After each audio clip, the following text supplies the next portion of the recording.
Papa, another day, another vlog na naman. So for today's video, magluluto tayo ng ginataang kalabasa with sitaw and shrimp. So una, abalatan muna natin yung ating mga sahog. So una tayo sa kalabasa. Sunod natin ang sitaw, tanggalin lang yung dulo at i-chop natin sa haba na gusto natin. Next is sa sibuyas. Yan, balatan lang natin at hiwain sa gusto nating laki or size. Next natin yung garlic. I-mince lang natin. Next is yung ginger. Hindi lang nasama sa video pero minins ko po siya. Ayun, higasin natin ng kalabasa. Next natin ang sitaw para sure na malinis ang ating lulutuin. Ganun din sa shrimp. So yun, magpainit lang tayo ng kawali. Next, lagay natin yung pangalawang gata. At ilagay natin ang ating mga aromatics. Gumagamit talaga ako ng pangalawang gata para pakuluan yung mga, para mas makuha yung aroma nila.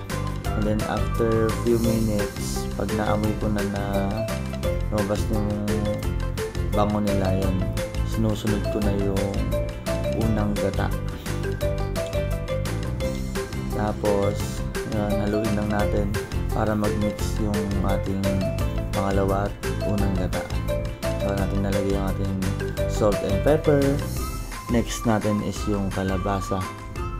Tapos pakuloan lang siya ng ilang minuto hanggang sa lumambot para malagay na natin yung ating ibang rekado. Ayan, takpan na natin. Then after few minutes, yan, malambot na siya. So pwede na natin ilagay ang ating sitaw at ang ating shrimp.